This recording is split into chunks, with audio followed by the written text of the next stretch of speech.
सगळ्यांना good afternoon आणि कार्यक्रमाला आल्याबद्दल धन्यवाद. कारण तुमचं ज्ञानग्रहणाची इच्छा फार चांगली आहे आणि बरेच साधक सिन्सिअरली सगळं करतायत. पहाटे उठतायत, आता बसलेत, रात्री ओंकार ध्यान करतायत आणि देवी ध्यान पण करतायत. तर अशा सर्व साधकांचं मनापासून धन्यवाद की चारही गोष्टी मॅनेज करतायत समहाऊ. तर दोन गोष्टी महत्वाच्या ठेवायच्या, ध्यान आणि ज्ञान. हे तर रोजच झालं पाहिजे ना थोडं थोडं. ध्यान तर झालंच पाहिजे ना, आपलं वय जेवढं आहे तेवढे मिनिटं. आणि ज्ञान पण झालं पाहिजे थोडं. तर त्यासाठी हा ज्ञानाचा कार्यक्रम सकाळी पण आहे आणि आत्ता पण आहे. आत्ता आपण दुपारच्या ह्याला ध्यान नाही करणार आहे, सकाळच्या ह्याला ध्यान करणार आहे. त्यामुळे सकाळचं कार्यक्रम लवकर जॉईन करायचं एवढं फक्त लक्षात ठेवायचं. तर चला आता आपल्याला पुस्तक विश्लेषणाचा कार्यक्रम सुरू करायचा आहे वेळेत. आपण थोडस.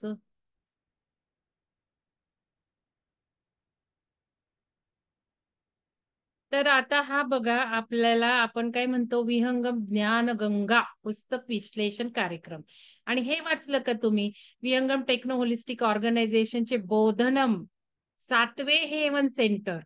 विहंगमचे 7 सेंटर्स आहेत. मी तुम्हाला सांगितले 11 dimension. First 11 dimensions of curriculum enrichment, एक curriculum execution, enrichment and execution, वेगळा वेगळा सिलेबस ठरवणे आणि तो पार सुद्धा पाडणे. तर हे आपण प्रोफेशनल कॉलेजेसमध्ये करतोय. टीचर्स ट्रेनिंगवर जास्त फोकस आहे. All over India. महाराष्ट्रात कमी रिस्पॉन्स आहे, महाराष्ट्राच्या बाहेरच्या स्टेट्सला जास्त चांगला रिस्पॉन्स आहे. कारण पिकतं तिथे, विकत नाही असं आपण आहे. आपल्या जवळ आपल्या असेल तर काही किंमत नसते ना, तसं येते. आणि 7वे हेवन, हा 7वे हेवन म्हणजे बोधनम. सगळ्या लोकांना बोधनम करायचं. काय आहे? बोध जागृत करायचा. तर हेच या कार्यक्रमाचं विशेष आहे की आपल्याला काही पुस्तक वाचन होत नाही. आणि हे घेण्यामागं माझा हेतू आहे, माझा सेल्फिशनेस आहे याच्यात, की मला पुस्तकं वाचायला वेळच मिळत नाही. आता जसं तुम्हाला माहितीये, मी सगळीकडे फिरतेय, सगळ्या जगात आता फिरतीच आहे. कालच एक आमचे सर म्हणतात, अहो काय कुठं जमिनीला पाय टेकवता का नाही? कधी इकडं कधी तिकडं, कसं भेटायचं तुम्हाला, कुठं भेटायचं?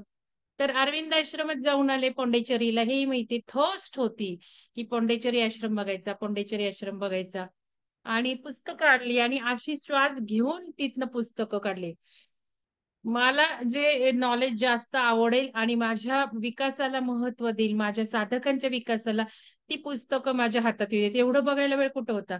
अक्षरशः श्वास घेऊन पुस्तक काढले आणि हेच पहिलं बघा. मानव ते महामानव, जे आपलं ऑलरेडी पाईपलाईन मध्ये होतं, चेतनेचा विकास. आणि महामानव ते तुम्हाला मी सांगितलं, कधी ऐकला महामानव हा शब्द मी? पिरामिडला जेव्हा ध्यानात आलं की उद्या येणारे सगळे महामानव येत आहेत, त्यावेळेला तर काही शब्द कळला नाही. आणि आम्ही त्या उद्या येणाऱ्यांमार्फत ऊर्जा आणतोय, असा तो मेसेज होता. आणि हे पुस्तक बघितल्यावर क्लिक झालं, अरे बापरे! आणि हे अरविंदांनी किती वर्षापूर्वी लिहून ठेवलंय. तर हे श्री अरविंद लिखित पुस्तक आपण घेणार आहोत. प्रज्ञा सुकटणकर यांनी अनुवाद केलंय, कारण अरविंदांचं इंग्लिशमध्ये आहे आणि बरंच हायर लेव्हलला नॉलेज आहे. सामान्य माणसांना आपल्यासारख्या समजत नाही, पण त्यातल्या त्यात हे पुस्तक असं म्हणतात की त्यांनी जे लिहिलंय त्याचं ट्रान्सलेशन आहे. इतर बरीचशी अशी पुस्तकं त्यांची हाय असतात आणि दुसरे जण स्वतःचं विवेचन त्याच्यावर करतात. मग ते थोडंसं वेगळं होतं. पण हे पुस्तक असं आहे की अरविंदांनी जे म्हटलंय ते फक्त ट्रान्सलेशन केलंय. आणि हे पुस्तक जर आपण पहिल्यांदा वाचलं तर पुढचं सगळं अरविंदांचं लिखाण आपल्याला कळतं, असं या पुस्तकाचं महत्व आहे. त्याच्यानंतर आपण विश्व चैतन्याचे विज्ञान घेणारे डॉक्टर रघुनाथ नारायण शुक्ल, अतिशय हायएस्ट लेवलचे हे सायंटिस्ट आहेत. आणि ह्यांनी आपलं जे स्पिरिच्युअल हे सायंटिफिक माइंड असतं ना, सायन्स सायन्स सायन्स, ते हे सगळं उकड करून दाखवतात. आणि मला असं वाटतं ह्यांची पुस्तकं मी ही जी दोन्ही आहेत, विश्व चैतन्याच्या अनुभूती आणि हे, खूप पूर्वी थोडंसं चाळलंय, सगळं चाळून वाचन झालेलं नाही, पण वाचलेलं आहे थोडंसं. त्यामुळे माझे फंडामेंटल कन्सेप्ट परफेक्ट होते. खूप परफेक्ट होते पूर्वीपासून, सायंटिफिक माइंडनीच ते बघत होते. तर ह्याच्यात ही पुस्तकं म्हणजे तुम्हाला सांगितलं की 12 ज्योतिर्लिंगाचे व्हायब्रेशन्स कसे आहेत, आपलं ज्ञानेश्वरांची पालखी, तिथला तो आजनबाहू वृक्ष, कसं व्हायब्रेशन त्यांनी इक्विपमेंट लावून मोजले, अल्फा बीटा वेव्हज कुठं आहे, ते कसं कार्य करतात, हे सगळं आहे. आणि स्वामी दत्तावधूतांचं तर मी तुम्हाला म्हणतेच, या सिद्ध योगाच्या सहवासात हे सिद्ध योगी होते. आणि ओम वनिता मॅडम त्यांच्याबरोबर फिरायच्या, भटकायच्या अरण्यातून. त्यामुळे जसं-जसं स्वामी दत्त अवधूत सांगायचे, तसं-तसं वनिता मॅडम लिहायच्या त्या आणि हे खूप सुंदर पुस्तक मी एक सगळ्या संचातनं काढलंय म्हणजे वाचले थोडे आणि महत्वाचं आपल्याला आत्ताच्या स्थितीला जे उपयोगी पडणार आहे ते घेतले. आता हे 4 पुस्तकांची अजेंडा आहे. तर एवढी शृंखला संपवायची. आता तर काही होणार नाही 10-11 दिवसात. आता तर 11 ते 20 एप्रिल म्हटलेलं आहे. बघू किती होतंय. हे पुस्तक मला थोडं जरा डिटेल घ्यायचंय कारण सध्या आता तेच होतंय. तर पहिलं पुस्तक आपलं घ्यायचं हे असं आहे चित्र मानव ते महामानव आणि थोडंसं आपल्याला बघायचं आहे चेतनेचा विकास. तर ठीक आहे. तर आता या पुस्तकाला अ, जर बघायचं असेल तर थोडंसं वाचन करणार आणि थोडंसं विश्लेषण करणार मी. काय वाटलं तर. तर ह्याच्यातली एक कन्सेप्ट जर समजायची असेल, तुम्हाला काय बोलतीये किंवा काय लिहिलंय, हे जर आवडून घ्यायचं असेल, समजून घ्यायचं असेल, तर एक थोडंसं असं कल्पना करा, की एक मोठा गोल आहे असा समजा. आता हे चित्र समजा दिसतंय हे असंच धरू आपण. तर हा ब्रह्मांडातला पुरुष आहे असं लक्षात ठेवा. आपण मानव बघतो ना, तुम्ही त्या ब्रह्मांडाला सुद्धा मानव या ह्याने बघा मोठा आपण जसं आपल्या आत चक्रा ध्यानात 12 हायर चक्रा ध्यानात केलं, की एक्सपांड होत आहेत आपल्या चक्रा. तर हा आपण म्हणतो ना पिंडी ते ब्रह्मांडीन, आपणच ब्रह्मांड आहोत. तर हे आपल्याला समजा ब्रह्मांडाला इमॅजिन करा. आता आपण ब्रह्मांड वेगळं, आपण वेगळं म्हणतो त्याच ह्याच्यातनं संकल्पनेतनं जाऊ. तर हे पूर्ण ब्रह्मांड आहे असं गृहीत धरू आणि हे बघा इथे थोडे असे चेहरे दिसतात. आता मी हे काही जाणीवपूर्वक चित्र निवडलेलं नाहीये. जे निवडलं ते मला उपयोगी झालं. छान. तर याच्यामध्ये बघा आता हे ब्रह्मांड आहे म्हणजे ही चेतना आहे. एकच अस्तित्वाचं सत्य हायर डायमेन्शनला गेल्यावर 4th डायमेन्शन पासून. 4th डायमेन्शन पासून बॉडी नाही येत आपल्याला, कुठलंही शरीर नाहीये. आपण बघितलं सूक्ष्म शरीर कसं असतं, तसंच 4th डायमेन्शनला शरीर असणार आहे. फक्त काय असणार आहे इमोशन्स आणि बुद्धी आपण लेयर जे बघितले ते 4th डायमेन्शनचे. वरच्या आयामात आपल्याला फक्त चेतना असणार आहे. आणि चेतनाच सगळं करते हे तर आपण बघितलं. मानवाची जी चेतना आहे तीच क्रिएशन्स करते. तिच्यातच ती शक्ती आहे. तर थोडंसं सुरुवातीला समजण्यासाठी सांगते माझ्या परीने. अजून मी हे वाचलं तर माझं पुढं अजून चांगलं एक्सप्लेनेशन होईलच. पण सुरुवातीला आता तर थोडंसं कळण्यासाठी हे जर ब्रह्मांड आहे, तर ही सुपर कॉन्शियसनेस समजायची. आणि हां, काय झालं शुभदा मॅडम हात वर केलाय. तुम्हाला काय विचारायचं असेल चॅट बॉक्समध्ये टाका. काय आवाज येत नाहीये, काय होतंय? शुभोदय मॅडम. तर आता हे जे आहे आपलं ब्रह्मांड, तुम्हाला काही शंका आहे का? माझं ते हे झालं फोन आल्यामुळे मी जॉईन झालेली. तर काही शंका असेल तर चॅट बॉक्स टाका शुभदा मॅडम. हात वर झालेला आहे तुमचा. तर याच्यामध्ये इथे हा सुपर कॉन्शियसनेस म्हणजे चेतनामयच आहे ना सर्व एनर्जीमय आहे. तसं आता आपण चेतनेच्या ह्याच्यात बघायचंय. तर चेतनेचे सगळं हे आहे. मग त्या सुपर कॉन्शियसनेसला एकदा असं वाटलं, की आपण थोडंसं काही खेळच चाललाय ना हा आपण हे बघा, सुंदर समजायचं असेल ना, तर आपला भातुकलीचा खेळ मी सारखं ते उदाहरण देते. मग भातुकलीच्या खेळामध्ये आपण डॉक्टर होतो किंवा आई होतो किंवा कुकिंग करणारी होतो, चहा देतो सगळ्यांना. टीचर असेल तर आपण छडी देतो आपल्या मित्रांना भातुकली खेळताना.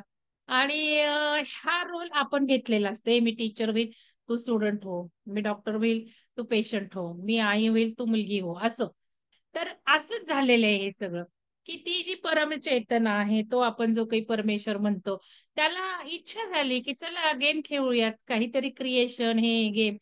मग काय झालं, की क्रिएशन म्हटलं की मनुष्याला. सकाळीच सांगितलं, मनुष्याची ही जी चेतना शक्ती आहे हीच रियालिटी क्रिएट करू शकते. जबरदस्त पॉवर मानवाला आहे. आणि या क्रिएशननी हवं ते करू शकतो. म्हणून कोणालाही मानव जन्मात यावं लागतं विकास करायचा तर. मग सुपर कॉन्शियसनेस हे जे ब्रह्मांड आहे, चेतना आहे, त्याने ठरवलं खेळ खेळूयात खालच्या थोड्याशा चेतनेत जाऊन बघू काय एक्सपिरियन्स घेऊन. म्हणून छोटे-छोटे हे असे हे झाले, रोल आले. आपण जसं भातुकली खेळतो तसं हा एक रोल, हा एक रोल, हा एक रोल, हा एक रोल. आणि त्या रोलमध्ये तोच आहे, ब्रह्मांडच आहे. त्याचा थोडासा अंश इकडे, बघतोय काय आहे, काय अनुभव आहे, दुःख, दुःख, दुःख. इकडं घेतो सगळं सुख, सुख, सुख, सुपर सेलिब्रिटी. तिकडं काय भिकारी, इकडं काय मंगलढेंड, असं. बघू अनुभव घेऊन काय काय होतंय आयुष्यात, कसं कसं होतंय. असे ते आहे. पण काय कशाचा भाग आहे हे? या पूर्ण ब्रह्मांडाचा सुपर कॉन्शियसनेसचा हा एका विषय, हा एका विषय, हा विषय. मग आता या चेतना कोणाच्या चेतनेने तो चालणार आहे? माझं डोकं कोणाच्या चेतनेने चालणार आहे? तुमचं कोणाचं चालणार आहे? हे सगळे 10 जण काय जेवढी जनता आहे आपली पृथ्वी तलावर कोणाच्या चैतन्याने चालणार? ऑफकोर्स याच्या का? कारण याच्यातच हे सगळे सामावलेले आहेत. ही चेतना आहे. याचा हा एक विषय, ह्याचा एक विषय.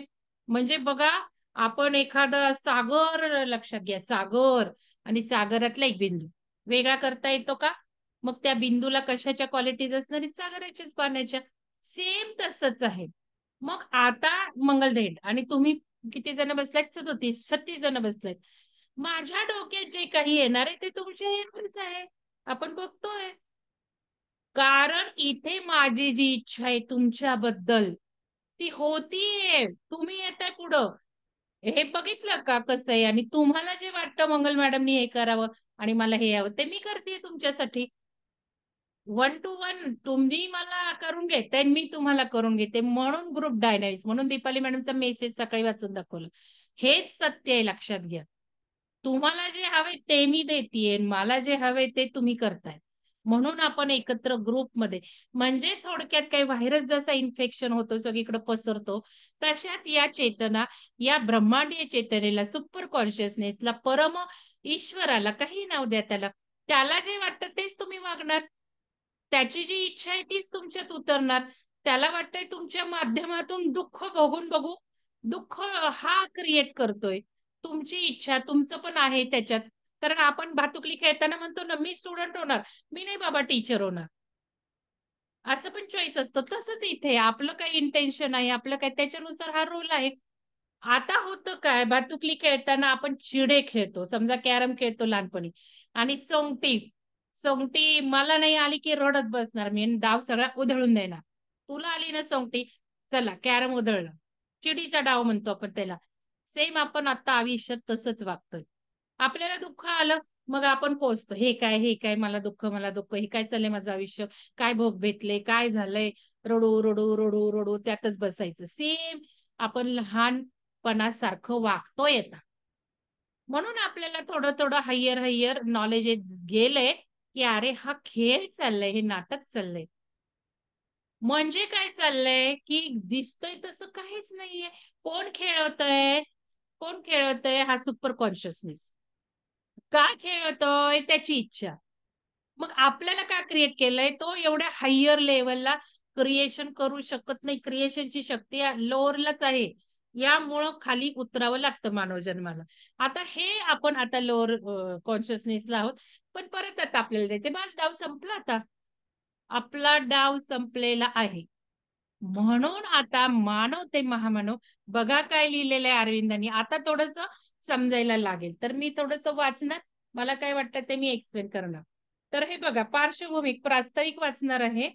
तर अरविंद आश्रमाने प्रकाशित केलेल्या श्री अरविंद समग्र ग्रंथ यातील दिव्यत्व शब्द काही लिहून घेऊ शकता तुम्ही. काही यातील दिव्यत्व मग वानवत्व. कारण आपण डिव्हाइन बिंग म्हणतो ना, या परमचेतनेला आपण दिव्य ऊर्जा म्हणतो. आपण सकाळी रोज दिव्य ऊर्जेला कनेक्ट होतो. म्हणजे आपल्याच त्या ह्याला higher ऊर्जेला, higher सेल्फला, Divya ऊर्जेला, divine ऊर्जेला, divine प्रेमाला आपण कनेक्ट होतो. ते दिव्यत्व व मानवत्व. मानवत्व म्हणजे छोटे छोटे अंश. याविषयीचे निबंध या नावाचा जो 12वा खंड आहे, त्यामध्ये मानव ते महामानव या शीर्षकाखाली हे सर्व लेखन प्रसिद्ध झालेले आहे. येथे त्याचाच मराठी अनुवाद सादर करण्यात आलेला आहे. म्हणजे बघा 12वा खंड जो आहे, दिव्यत्व आणि मानवत्व केवढं लिखाण आहे अरविंदांचं. त्याच्यातला हा छोटासा भाग म्हणजे हे पुस्तक आहे. तर हे आहे. थोडंसं महत्वाचं आहे ते माहिती पाहिजे ना आपल्याला. बघा आता, अध्यात्म म्हणजे आत्म्याशी संबंधित असणारी गोष्ट. अध्यात्म म्हणजे आत्म्याशी संबंधित असणारी गोष्ट एवढीच आपली खुणगाट असते. आत्म्याचा मोक्ष व त्याचे परमात्म्याशी मिलन एवढेच आपले ध्येय असले पाहिजे, हे आपल्या मनात पक्के असते. परंतु श्री अरविंदांनी आपल्या आंतरिक सखोल गर्ता व आपल्या उच्चतम उंची या दोन्ही दिशा आवश्यक असल्याचे प्रतिपादन केलेले आहे. त्यामुळे ते लेखन अस्तित्वाच्या अंत्य ते उदात्त अशा सर्वोच्च अंत्योदात्त अंगांना स्पर्श करते.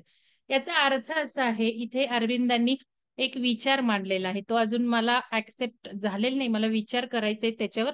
तुम्ही पण करा. ग्रुपमध्ये जरूर टाका. आपली ही चर्चा आहे. विश्लेषण म्हणजे आपल्याला वेगळ्या-वेगळ्या परसेप्शननी बघायचे. माझं परसेप्शन बरोबर नसेल, तुमचं असेल. तुम्ही जरूर लिहा लिखाण ग्रुपमध्ये. हे करणं गरजेचं आहे. याच्यामुळेच आपण हायर लेव्हलला जाणार आहोत. तर याच्यात त्यांचं असं म्हणणं आहे, की बघा आता आपण जे काही करतोय ते अध्यात्म म्हणजे आत्म्याचा विकास आणि एको अंतिम इच्छा, की मुक्त व्हायचं हे सगळं, विलिनीकरण करायचं. माझ्या आत्म्याचं या सुपर कॉन्शियसनेसमध्ये विलिनीकरण करायचं. हे आपलं उच्च ध्येय, मोक्षप्राप्ती. पण ते म्हणतात एवढंच नाही. त्यांनी दुसरा थॉट मांडलेला आहे, की जो आपण म्हणतो, की काही ऊर्जा, काही व्यक्ती यांनी मोक्ष स्वीकारला नाही. जसं विवेकानंद आणि हनुमान यांनी मोक्ष नाही स्वीकारला, कारण त्यांचे कार्य करायचे होते. हनुमान म्हटले, "मला आध्यात्मिक कार्य करायचंय." विवेकानंदांनी पण आपल्याला केवढं पुढे नेऊन ठेवलंय. तर असे या ऊर्जा मोक्ष स्वीकारत नाहीत आणि खालच्या आयामात राहतात. त्याच्या खाली उतरू शकत नाही ते. बॅक जर्नी नाहीये. पण तिथून ते कार्य करतात आणि मग ही सगळी सपोर्ट सिस्टम आज आपल्या मैत्रेनंद स्वामींनी पण इझोटेरिक सपोर्टवर खूप छान केलंय. तो व्हिडिओ जरूर वाचा. मी जे व्हिडिओ टाकतीये, ते मागचा भाग जो कोर्स आहे 8 दिवसांचा, तो अफलातून होता माझ्यासाठी आणि मी सगळा तो डिझाइन केलाय. माझे बरेचसे त्याच्यात थॉट आहे.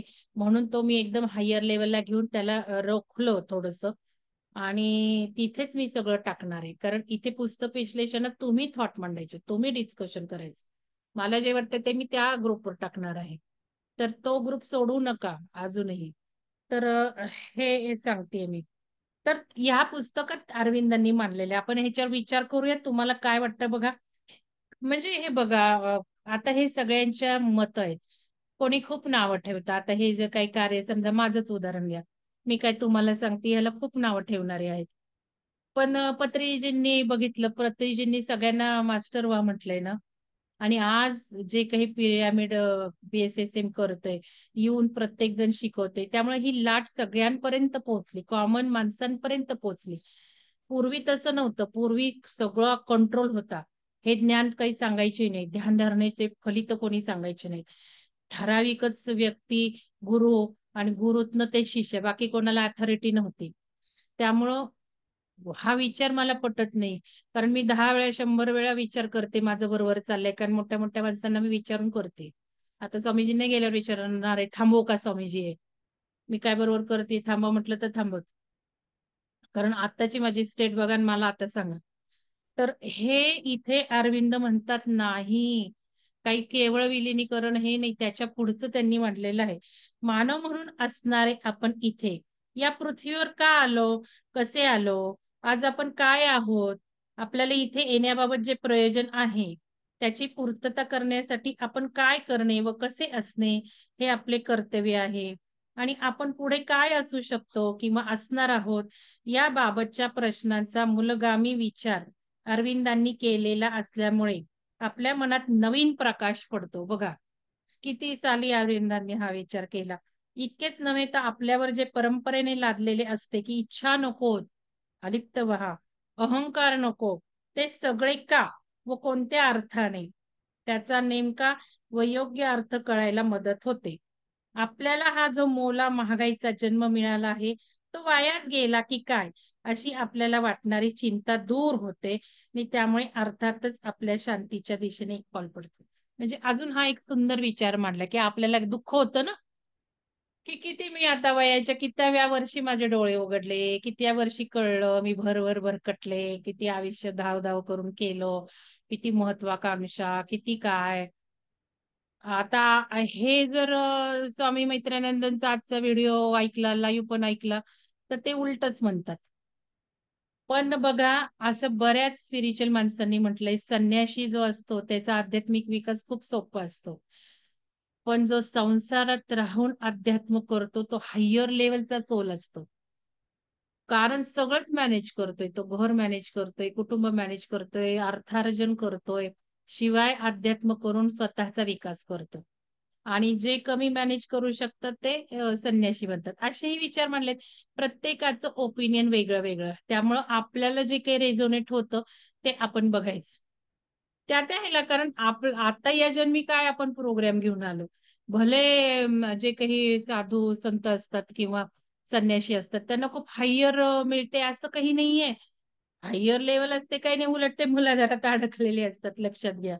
खालच्याच चक्रांमध्ये ते अडकलेले असतात. म्हणजे मी आता काही पर्टिक्युलर उदाहरण घेत नाही, जनरली सांगते तुम्हाला. व्हाईल आपण जे आहेत ना, आपण बरेचसे आपले वरची चक्र सुद्धा क्लीन आहेत. आपल्या ग्रुपमधल्यांची बरीच चक्र क्लीन आहेत वरची सुद्धा. आणि खाली मूलाधारात अडकलेलं-बिडकलेलं काही नाही, पण थोडे ब्लॉकेजेस आहेत. एवढंच. तर या गोष्टी वेगळ्या-वेगळ्या अर्थाने मांडल्यात. पण अरविंदांनी हे जरूर मांडलेले, की असं व्यर्थ आहे समजू नका. मग आता इथे पुढे सांगतात, कारण त्यांचं म्हणणं हे करत आलो म्हणूनच जडण-घडण, हळू विकास होत गेला. म्हणजे जसं दुःख आलं म्हणून सुखाची किंमत कळते, तसंच त्यांचं म्हणणं हे सुद्धा चांगलं. तर बघा, एक महान व्यक्ती ही आपल्या आयुष्यात येणाऱ्या अडचणी जाणते आहे. असे लक्षात आपल्यावर मनाचे मळप दूर होते. मानव म्हणून आपल्या सर्वांना ज्या दुःख भोगांचा सामना करावा लागतो, त्याबाबत असणारी आपली नाराजी दूर होते. बघा, जी दुःख आहे त्याची पण नाराजी दूर होते. एक नवीन उमेद मिळते. मृत्यूची वेदना तीव्र आहे. मानवाला असा आत्मा देण्यात आला आहे, की जो पुनर्जन्म घेत राहतो. दर जन्मात विकसित राहतो. त्यामुळे आत्म्याने इथल्या दुःखांपासून पळून जाण्यासाठी आपल्याला मोक्ष हवा अशी कामना न करता, मोक्षापाशी न थांबता, तो मोक्ष हे आपल्या दर जन्मागणिक पुढच्या प्रगतीचे साधनाचे हे लक्षात घ्यावे. असे श्री अरविंद सांगतात. मोक्ष नव्हे तर जीवन मुक्त हे आपले ध्येय असावे असे सांगतात. त्याच वेळी आपल्या देहाचा मृत्यू होत असला तरी आपली चेतना अजरामर असते. मी सांगितलं ना सकाळी, मृत्यूनंतरही राहतेच ते, विचारही राहतात, चेतनाही राहते. व आपण चेतनेच्या पातळीवर सततच परस्परांशी अविभक्त असतो असे सांगतात. आता बघा, इथे हे सुरुवातीचंच आहे म्हणलेलं, की अरविंद म्हणतात आता हा काळ निघून गेला ना, जन्मानुजन्म येतो, विकास होतो, त्यामुळं पळतीचा मार्ग म्हणून मोक्षाकडे बघू नये, तर जीवनमुक्त इच्छा असावी. तेच की म्हणजे परत मनुष्य जन्म नको एवढं असावं, आपण हेच म्हणतोय ना. तर त्यावेळेला हे ठीक होतं, जन्म परत यायचे आणि परत बघूनच आपला विकास करावा लागायचा. पण आत्ताचं हे नाहीये ना लागू. आत्ताला काय आहे, आपल्याला पुनर्जन्मच नाहीये आता. पुनर्जन्म नाहीये आपल्याला. चांगली संधी आली. आपण एका दिवसात म्हटलं तरी आपण जीवनमुक्त मोक्ष घेणार आहोत अशी ऊर्जा आहे आणि असंच हे युग परिवर्तन आहे. अर्थात जे चेतना हायर ठेवणार नाहीत त्यांना मात्र अं, अजून ट्रॅप्ड ह्युमन बीइंग म्हणून जगावं लागेल. तो काही मानव नसेल. मानवाचाही वेगळाच मानव असेल तो गुलामगिरीतला मानव असेल. मग महामानव का गुलाम मानव हे चॉईस आहे. आत्ताची हे सिच्युएशन हे लागू पडत नाहीये. जो वैश्विक पदार्थ आहे तो स्वतः अविभाजनीय आहे. परंतु तो काही एक हस्तक्षेप करतो व एका देहाला अन्य देहांपासून विभक्त करतो. म्हणजे मी जे सुपर कॉन्शियसनेस सांगितलंय, त्याचा हस्तक्षेप असतोच आणि म्हणून तो एका देहाला दुसऱ्या देहापासून वेगळं हे करतो. म्हणजे थोडंसं आपण जे मॅट्रिक्समध्ये अडकलोय हे झालंय तसं. मात्र अशा रीतीने विभक्त होणाऱ्या देहांपैकी प्रत्येक देह हा त्या अविभाजनीय अशा वैश्विक पदार्थांशी ऐक्य राखत असतो. म्हणजे काय? जरी विभक्त आहेत, मी तुम्हाला हे सुंदर सांगितलं, हे नेहमी लक्षात ठेवा. जरी हे विभक्त आहेत, तरी हे संलग्नच आहेत ना याच्याशी. म्हणजे आपण जसं एकमेकांना जोडलेलं आहेत. म्हणूनच आपली जी चेतना असते, मी सकाळी ऑटो रेटिंग सांगितलं, चॅनलिंग सांगितलं. हे काय असतं माहिती का? जसं आपल्या ग्रुपची चेतना, जसं ही सुपर कॉन्शियसनेस, तसं त्या जागेचं कलेक्टिव्ह चेतना पण असते. आता आपली ही माझ्या घरातली चेतना, कलेक्टिव्ह चेतना. मग आपल्या मनात जे काही विचार चाललेले आहेत, तेच तिकडे इंड्यूस्ड होतात दुसऱ्या माणसांमध्ये. आणि आपण बघितलं त्यांच्या बद्दलची मतं आपण बदलली, की आपोआप ते हे होतं. तुम्हाला मिरेकल सांगते, सकाळी आपण जे कंट्रोल दिलं ना प्रेयरमध्ये, की पूर्ण आपला घर ह्याच्यात त्या गोल्डन ह्याच्यात आहे. अहो, काय चमत्कार झाले माहिती का? माझा मुलगा पहाटे सेशन झाल्या-झाल्या कधीही काही करत नाही. मला त्या 2 गोष्टी सिम्प्टम्स दिसल्या. मी सांगेल उद्या सकाळी. अमेझिंग! विचार केला, अरे, म्हणजे हे व्हायब्रेशन गेले त्याच्यापर्यंत. किती सुंदर बघा ना. फारच सुंदर. का आश्चर्याचं. तुम्हाला तसं काही झालं असेल तर सकाळच्या ग्रुपवर कृपया करून टाका आणि नसेल झालं तर उद्या ऑब्झर्व्ह करा. तर हे काय सांगायचं होतं मला, हे कसं असतं चेतना, म्हणजे आपण जे विचार करतो, आपली जी चेतना लेव्हल ते घरातल्यांची, तशी आपल्या ग्रुपमधली सुद्धा. त्यामुळेच तर ते नकोय, नको ते व्यक्ती. त्या ग्रुपला मला कारण मगाशी विचारलं एका आपल्या साधकांनी, की "मी काय रेग्युलर अटेंड करणार नाहीये सकाळचं, चालेल का मी सोडू ग्रुप?" म्हटलं, "नका सोडू." कारण तो काय मी नुसतं ते पुस्तक वाचणार आहे, हे काय मी नुसतं पुस्तक वाचणार आहे. व्हाईल 8 दिवसाचा होऊन गेला त्याला मला किती अथक श्रम घेतलेले आहेत मी. माझं सगळं ओन डिझायनिंग हे ते. त्यामुळे हायर लेव्हल तिथे मला ऊर्जा घ्यायचीच होती, गाठायचीच होती. इथे काही नाही. या बसा तुमचं तुम्हाला, इथे नो इंटेन्शन. पण तिथे होतं, की मी जर एवढे कष्ट करतेय, तर तेवढे मला हे पाहिजेत ना आउटपुट घेतलं त्या प्रमाणात. म्हणजे जरा थोडंसं माझ्या श्रमाचं चीज होणार आहे. इथे काही नाही, आओ-जाओ घर तुम्हारा है. आणि फुल रेकॉर्डिंग पण आहे. तर सकाळी फक्त ध्यान रेकॉर्ड नाही होणार. ध्यान म्हणजे ते ध्यानाला व्यवस्थित बसायचंच आहे. तर ह्याच्यात हे आम्हाला सांगायचंय थोडक्यात, की एखाद्या चेतनेत काही उतरलं, समजा आपल्या ग्रुपमध्ये काहीतरी विचित्र चालले विचार, तर ते आपल्यावर इफेक्ट होणार आहेत.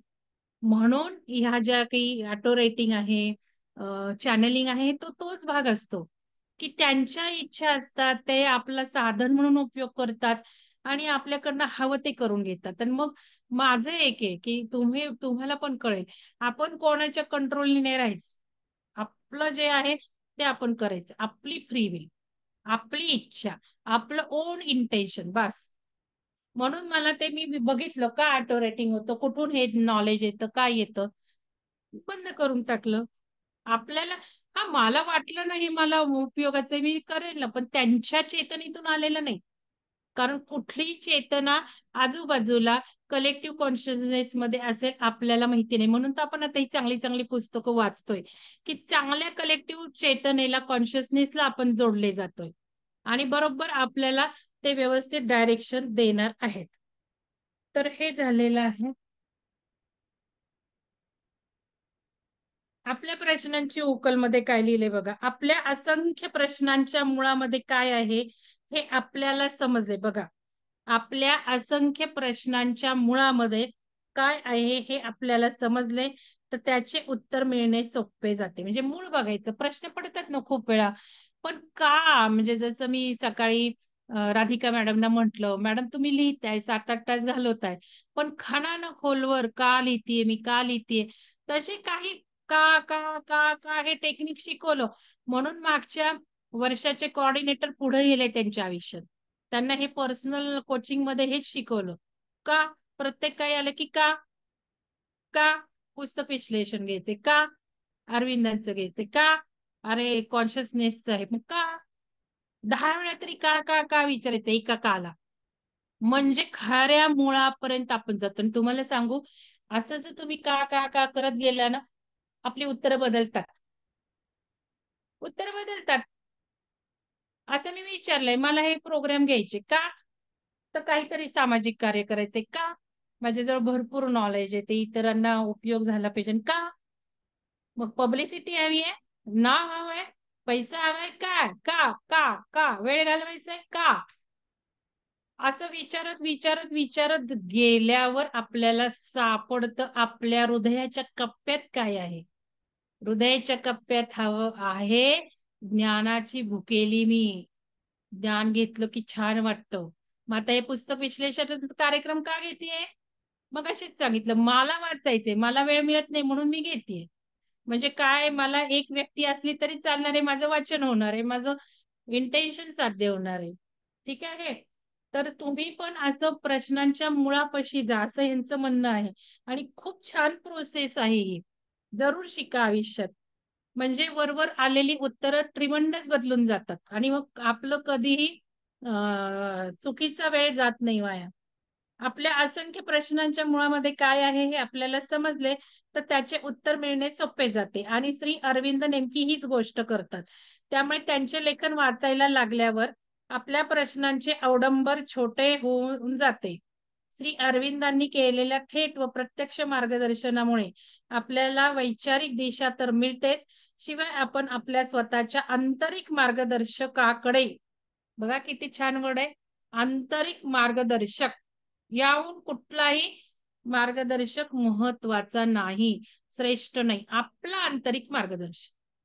आणि आपण ध्यान करत असेल तर तो मार्गदर्शक असतोच असतो आपल्याबरोबर सदैव. अधिक लक्ष पुरवायला लागतो व आपला त्याच्यावरचा विश्वास अधिक दृढ होत जातो. बघा आंतरिक मार्गदर्शकावरचा विश्वास दृढ होत जातो. म्हणून कोणी काही बोलू देत. आपण बघायचं हे बरोबर आहे का? आपल्यासाठी बरोबर नसतं ते. प्रत्येकाचे सोल वेगळे, प्रत्येकाची जडण आपण आपल्याला आधी चेक केलं पाहिजे. 10 वेळा, एकदा नाही. कारण एकदा विचारलं तर उत्तर कमी येतं ना, आपल्या बरोबरचं जे मत असतं ते येतं. त्यानंतर मग पुन्हा जेव्हा आपण श्री अरविंदांचे तत्वज्ञान, योग व मार्गदर्शन याबाबतचे लेखन वाचायला लागतो, तेव्हा आपल्यामध्ये अधिक चांगला प्रकाश पडल्याचे व अधिक चांगले मानसिक, भावनिक बळ आल्याचे आपल्यालाच जाणवायला लागते. म्हणजे पुस्तकाचं महत्व काय आहे बघा? मग अधिक चांगला प्रकाश पडतो. तत्वज्ञान, योग व मार्गदर्शन याबाबतचे लेखन वाचायला लागतो, तेव्हा आपल्यामध्ये अधिक चांगला प्रकाश पडल्याचे व अधिक चांगले मानसिक व भावनिक बळ आल्याचे आपल्याला जाणवते. म्हणजे बघा, मानसिक आणि भावनिक बळ देणारच आहे आपल्याला, हे सगळं कळणार आहे ना. खूप छान कळणार आहे जे काही चेतनेचं चाललेलं आहे. ज्याप्रमाणे मानव हा पशूच्या ज्याप्रमाणे मानव हा पशुच्या प्राणमय मनाच्या पातळीहून वर उठलेला आहे. का असं म्हटलंय? आपला जर प्रवास बघितला डार्विनच्या थेअरीनुसार, मानव काही लगेच झालाय काय जन्माला? किती त्याची स्थित्यंतर हळू चेतनाचा विकास होऊन मानव आला. आधी पशुच होता, प्राणीच होता मानव. इव्हन आपण आपले पूर्वजन्मात आपण काय होतो काय माहितीये, पण उत्क्रांती जसं धर्तीवर आलो, तसं कसं आलं? पहिल्यांदा जलचर आले वाटतं, मासे-बिसे. ते बघायचं असेल तर मानव हा पशुचाच प्राणमय मनाच्या पातळीवरून हळू वर उठलेला आहे. आणि आता आली आहे वेळ अजून वर उठायची.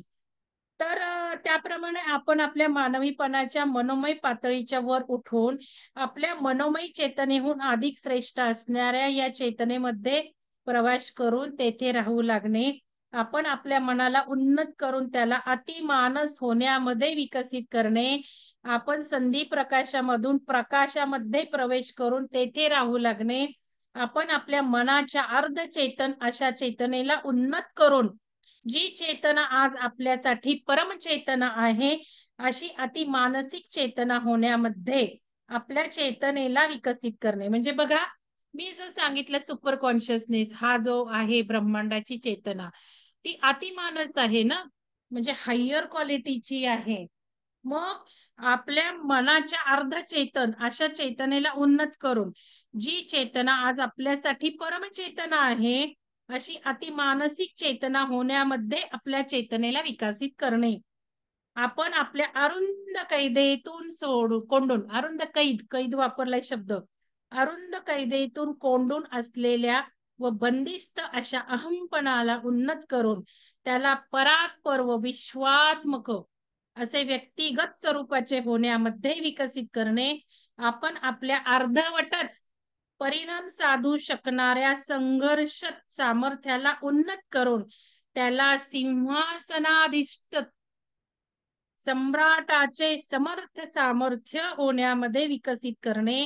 आपण आपली क्षुद्र तात्कालिक सुखे व दुःखे यांच्यामधून वर उठून निर्भेळ अशा दिव्य आनंदामध्ये प्रवेश करून तेथे राहू लागणे, हे आहे आपल्या यात्रेचे उद्दिष्ट आणि हे आहे आपल्या संघर्षाचे रहस्य. बघा किती सुंदर आहे. म्हणजे किती आपण सिंहासनाधिष्ठित व्हायला चाललोय.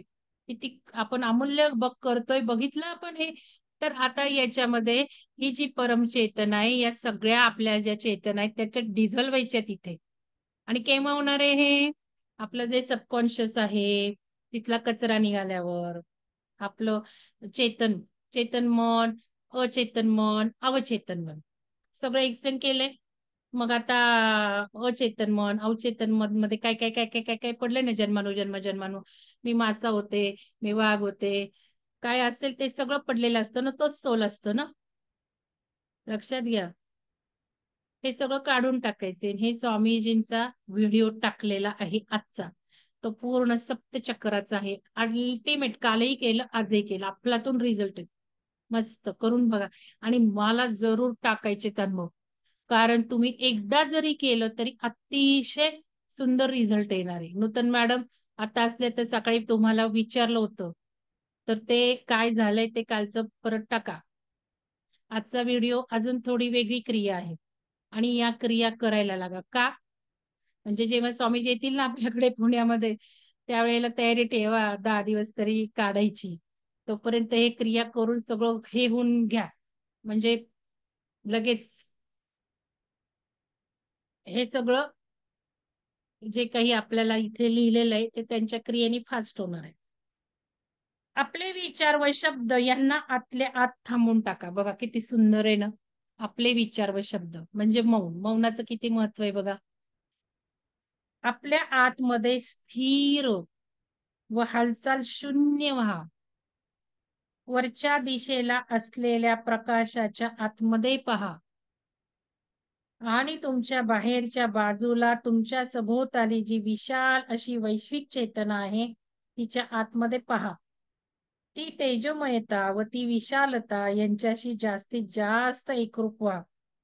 तेव्हा मग तुमच्या वरच्या बाजूने दिव्य सत्याच्या प्रकाशाची उषा तुमच्यावर उजाडेल आणि तुमच्या सभोवताली जे काही आहे त्या सगळ्यांमधून तुमच्यावर त्या प्रकाशाचे वर्षाव होतील व ते तुमच्या आतमध्ये झिरपतील.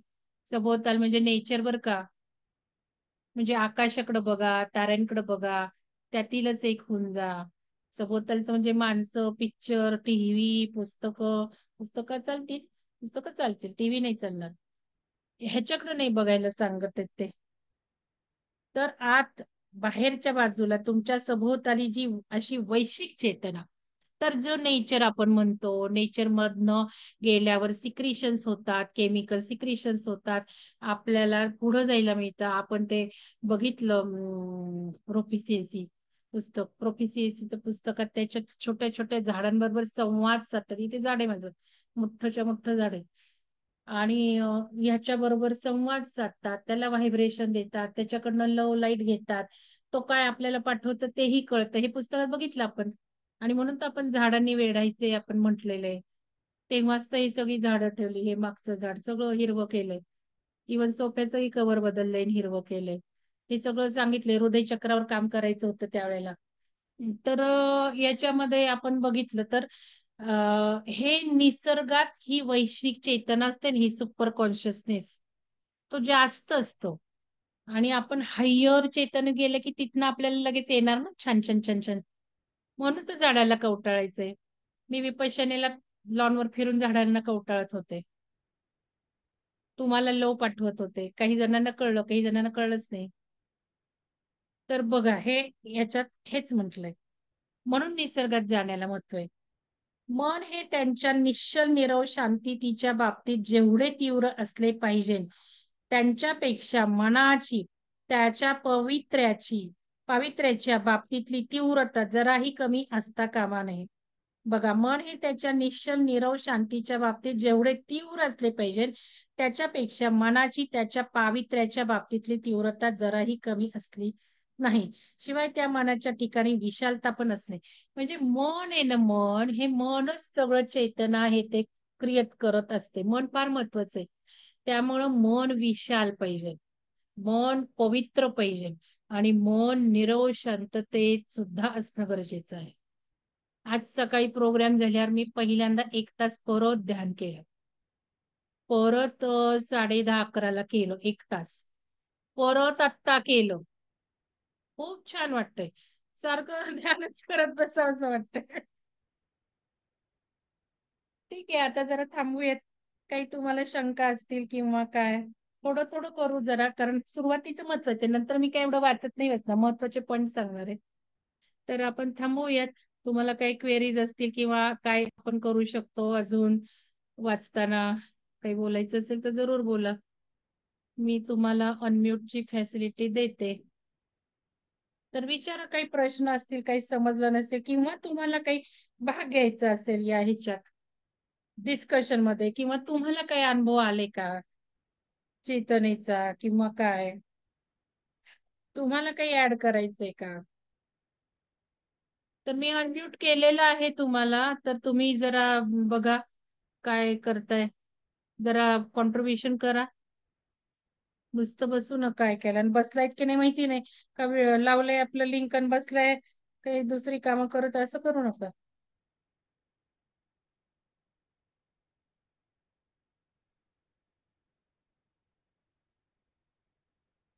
विचारा, काहीतरी काहीतरी बोला. मुद्दाम पॉज घेतलेला आहे, जास्त नको पहिल्या दिवशी. सुजाता कदम मॅडम बोला जरा. तुमचं अस्तित्व जरा थोडं कमी कमी वाटतंय मला. सुजाता कदम मॅडम आहात का? सुजाता कदम मॅडम जरा बोला ना, ऐकताय की नाही? का लिंक चालू नाहीये, काय आहे प्रकार, काय आहे? कारण सारखं नेटवर्क आज अनस्टेबल होतं, मगाशीच गेलं. माझी लिफ्ट, माया देसाई मॅडम तुम्ही बोला. माझी लिंक सुद्धा गेली निघून, परत मला दुसरी लिंक करावी लागते. माझं हे थोडस वेबसाईट वरनं मी लिंक येते ना, त्यामुळं एकदा जर लाईट गेली किंवा काय झालं. माया देसाई मॅडम बोलताय का? माया मॅडम, नंदा मॅडम, काय झालंय, कोणीच काय बोलणं? चॅटबॉक्स मध्ये टाका जरा.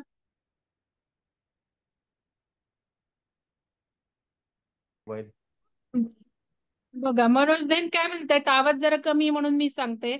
ते म्हणतायत आपला हा कार्यक्रम 4 वाजता सुरू होणार होता, मी दुपारचं थोडं झोपलो होतो, आता उष्णताच एवढी आहे, त्यामुळे खूप झोप येते.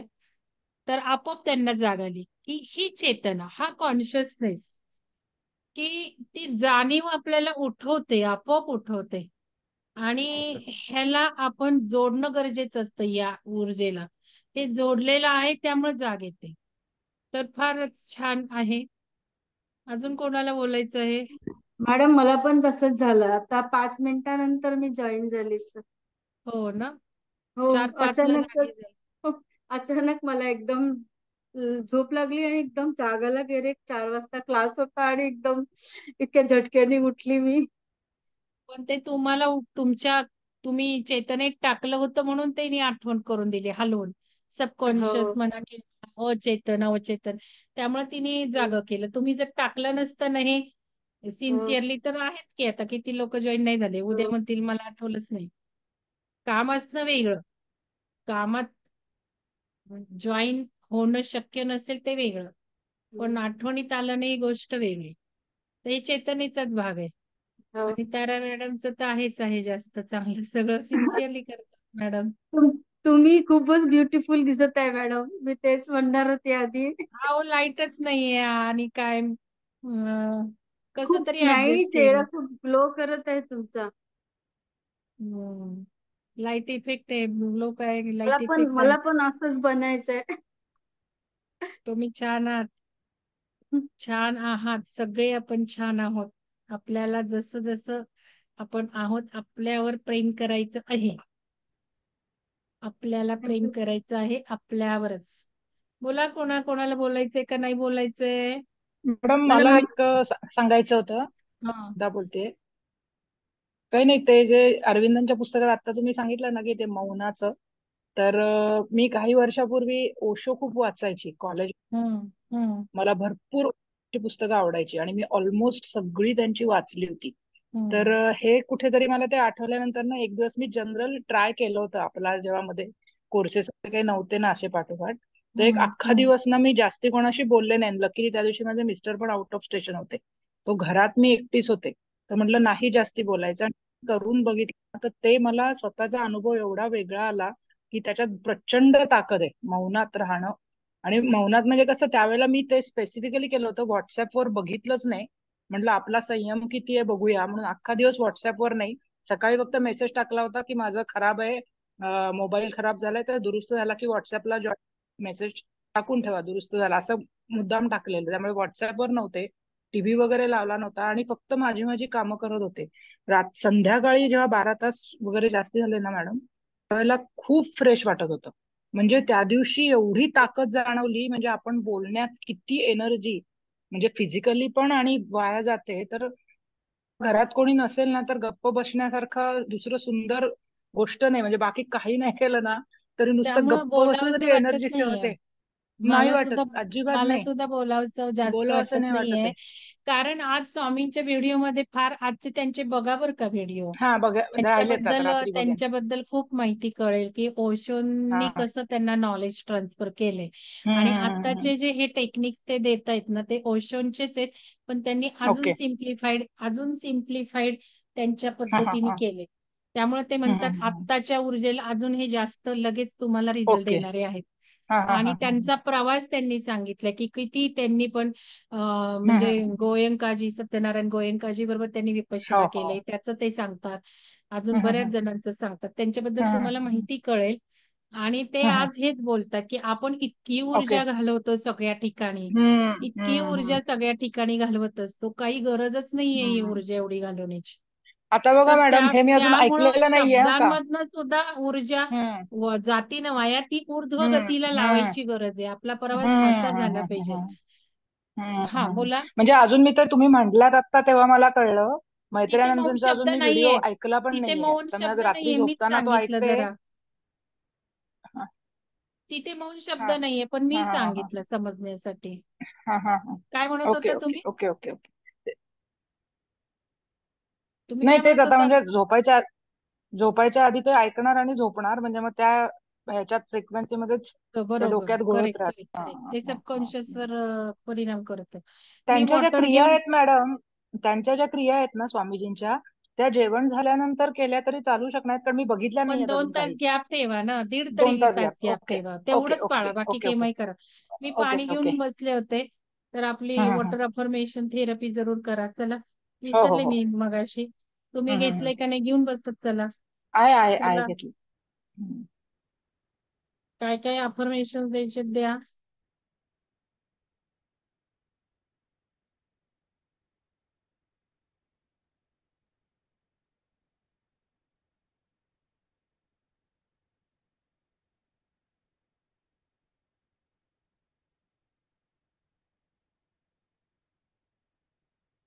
चला. धन्यवाद सगळ्यांना. उद्या भेटूयात कंटिन्यू. काय केलंय मॅडम मी ऑफिसला आहे. ओके. मला पण अचानक लक्षात आले. ऑफिसचं काम सोडून ऐकू नका हा. ऑफिसचं काम सोडून ऐकू नका. रेकॉर्डिंग केलेलं आहे, ऐका. या कार्यक्रमाचं पूर्ण रेकॉर्डिंग होणार आहे, तुम्ही परत ऐकू शकता.